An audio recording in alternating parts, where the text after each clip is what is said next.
we are not able to discuss in detail in the next 15 minutes itong One China policy. But let me just recall that in the last few days, months in fact, in an interview with an Indian news agency last August of 2025, the President was asked regarding the allowing of the U.S.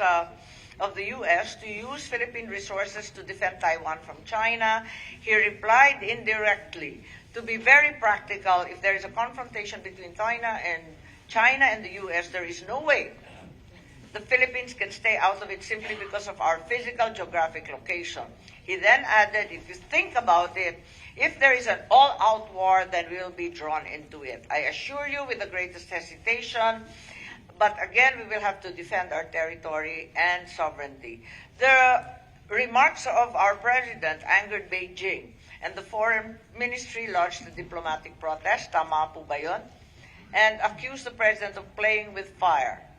Is that correct? That was on 2 days later, August 6, August 8, may sagot na sila, and saying that it ran counter to Manila's commitment to the One China policy.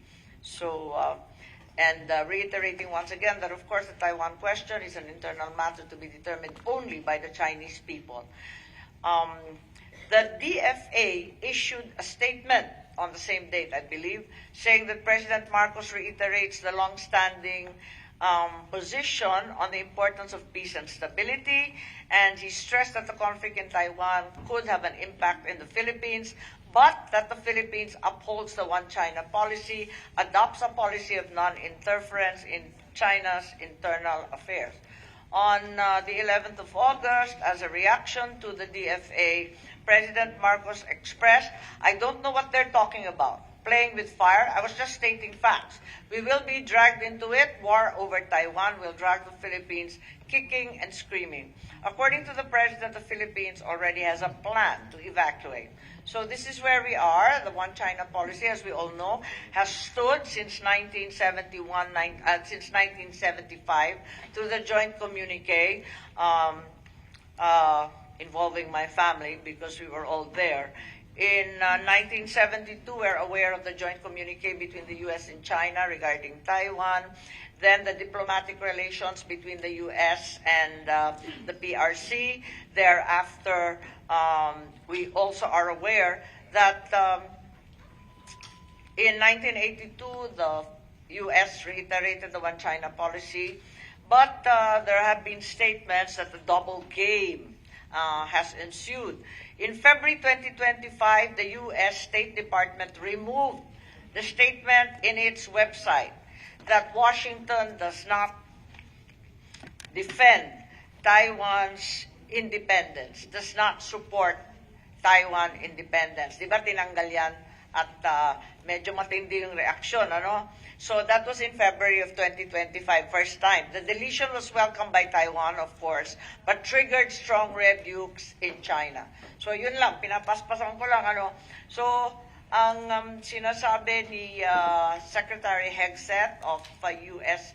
Department of Defense that China has warned the U.S. against playing with fire over Taiwan and that China is credibly preparing for war in the Taiwan Straits and in the area. At the same dialogue, our Secretary of Defense labeled as propaganda the question of whether a proxy war in Asia might be launched. Ayun. And then, of course, we have the Coast Guard, no? We have the Coast Guard 11 August, ano? So, I'm just going through this very, very quickly, but if you will, I think 10 minutes is not sufficient to discuss this. Is it possible to impose upon you at 9 o'clock tomorrow morning? I really have to get through this. As you know, there's a very, very controversial delegation present in the Philippines right now as we speak and causing havoc from Manila to Subic to Ilocos Norte.